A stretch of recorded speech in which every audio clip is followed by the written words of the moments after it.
They tell me that I'm never. Halo semua, salam sejahtera Malaysia. Tuan-tuan dan puan, terima kasih kerana terus setia dan bersama di dalam channel ini.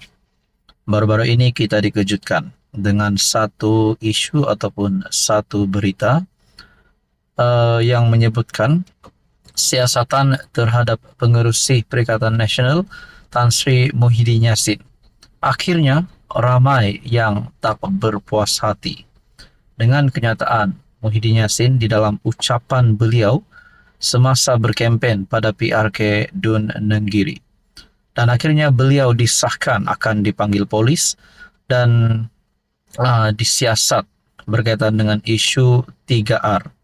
Jadi saudara-saudara yang amat dihormati, apa yang dilakukan Istana Pahang ataupun apa yang dilakukan daripada pihak bekas yang di Pertuan Agong 16 ataupun Sultan Pahang, Baginda Sultan Pahang Al-Sultan Abdullah, kerana kenyataan ataupun ucapan Muhyiddin ini berkaitan dengan satu isu ataupun terdapat unsur memperlekehkan Sultan Pahang ketika Baginda memegang jawatan sebagai yang di Pertuan Agong 16.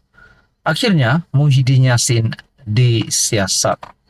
Dan apa yang dilakukan daripada pihak Sultan Pahang, akhirnya terkini satu perkongsian daripada Bulletin TV3.my.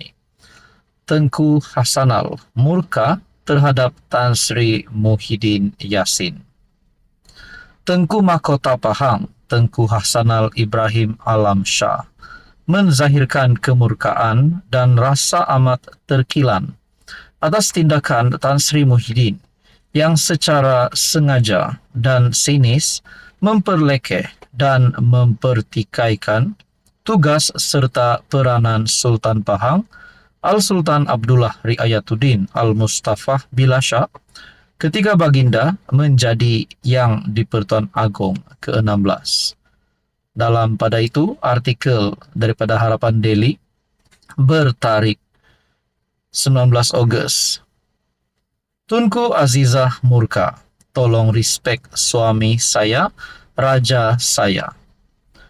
Tengku Ampuan Pahang, Tunku Azizah Aminah Maimunah Iskandaria menjadi sorotan ramai selepas Baginda menitahkan agar seorang pengguna media sosial menghormati Al-Sultan Abdullah Riayatuddin Al-Mustafa Bilasha.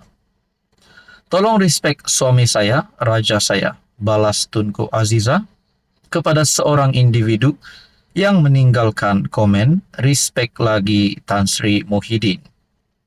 Individu yang menggunakan akaun Sampdoria menulis komen tersebut ketika mengulas hantaran FB Menteri Besar Pahang Wan Rosdi Wan Ismail yang meluahkan rasa kecewa dan terkilan dengan ucapan Muhyiddin ketika berkempen di Dun Nenggiri baru-baru ini. Tengku Mahkota Pahang, Tengku Hassanal Ibrahim Alam Shah menzahirkan kemurkaan terhadap Muhyiddin. Saudara-saudara, adakah isu ini akan membawa kepada satu kesan yang amat buruk kepada Muhyiddin Yassin sebagai pengurus CPN, sebagai Presiden Bersatu? Adakah dengan ini Muhyiddin Yassin selepas ini tidak lagi layak untuk menjadi Perdana Menteri? Adakah beliau selepas ini berkemungkinan akan kehilangan gelaran Tan Sri, akan letak jawatan digugurkan, mana-mana jawatan yang beliau ada hari ini sebagai Presiden Bersatu, sebagai pengerusi Perikatan Nasional, sebagai ahli Parlimen Pago, dan sebagai salah satu pemimpin yang telah mendapat gelaran Tan Sri. Jadi saudara-saudara, Anda boleh fikir-fikirkan dan tepuk dada tanya selera. Adakah apa yang dilakukan Muhyiddin ini adalah satu contoh ataupun teladan yang baik kepada pemimpin-pemimpin ahli politik di Malaysia, khususnya bagi mereka yang masih lagi muda? Dan adakah ini menjadi satu contoh yang baik kepada rakyat Malaysia? Jadi itu semua kita nantikan selepas siasatan terhadap Muhyiddin selesai. Tapi yang kita sudah terima maklumat bahwa Tengku Mahkota Pahang, Tengku Ahsanal Ibrahim, menzahirkan kemurkaan terhadap Mahyadin.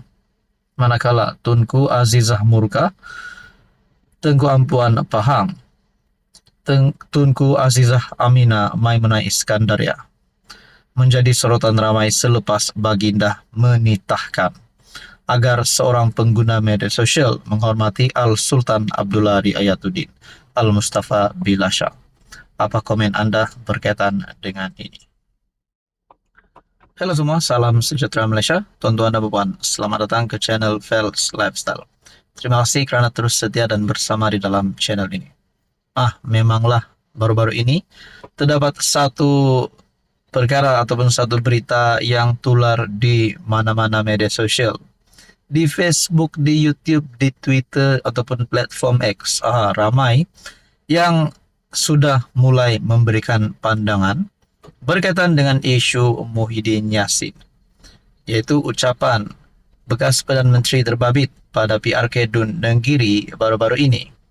Dan saudara-saudara, yang menjadi persoalannya, selepas banyak serangan yang diterima Muhyiddin, banyak serangan daripada media sosial, daripada ruangan komen menyerang Muhyiddin Yassin. Ada yang kata, mungkinkah Muhyiddin Yassin akan hilang gelaran Tan Sri? Adakah beliau akan digugurkan bersatu ataupun PN? Bercakap tentang itu, apa tindakan terkini PAS? Ini satu perkongsian daripada Malaysia kini, bertarikh 19 Ogos. Raya dalam satu kenyataan, PAS membisu Muhyiddin perleke Sultan. Terdapat dua persoalan di sini. Yang pertama, adakah PAS menunggu masa untuk mengeluarkan kenyataan? Dan yang kedua, adakah PAS tidak setuju dengan tindakan Muhyiddin Yassin? Rupanya ada tiga pula. Dan yang ketiga pula, adakah PAS setuju dengan tindakan Muhyiddin Yassin perleke Al-Sultan? Itu menjadi persoalannya. Dalam satu artikel daripada Malaysia Kini, PAS digesah menyatakan pendirian berikutan kontroversi terbaru melibatkan pengerus CPN Muhyiddin Yassin yang didakwa menyentuh kewibawaan Al-Sultan Abdullah ketika menjadi Yang di-Pertuan Agong ke-16. Ahli Parlimen Jelutong RSN Raya berkata, PAS membisu dalam isu ini yang telah menimbulkan kemarahan kerabat di Raja Pahang dan mendorong banyak individu membuat laporan polis di seluruh negara. Sementara itu, Rakan Bersatu dalam Perikatan Nasional PAS sangat ketara berdiam diri. Adakah ini bermakna PAS sebenarnya menyokong tindakan Tan Sri Muhyiddin Yassin? PAS membisu dalam hal ini juga menunjukkan semua cakap-cakap tentang PAS setia kepada institusi raja di negara ini, dan PAS menghormati serta menghargai institusi raja di negara ini hanyalah sandiwara, menurut Raya. Sebelum ini, ucapan Muhyiddin ketika ceramah umum PRK Dun Nenggiri di Dewan Undangan Negeri di Nenggiri di Felda Perasu pada 15 Ogos lalu menjadi tular. Itulah menjadi persoalannya, adakah PAS ini bersetuju dengan Muhyiddin Yassin ataupun PAS sebenarnya menunggu masa untuk mengeluarkan kenyataan? Itulah persoalannya, adakah PAS akan mengambil tindakan yang mengejutkan Muhyiddin Yassin sekiranya mereka tidak bersetuju dengan tindakan Mahyadin? Adakah semua ini seperti yang dinyatakan oleh Raya, di mana PAS sebelum ini sudah membuat kenyataan cakap-cakap tentang PAS yang setia kepada institusi raja, dan PAS menghormati serta menghargai institusi raja di negara ini hanyalah sandiwara sekiranya mereka setuju dengan Mahyadin. Saudara-saudara, apa komen Anda?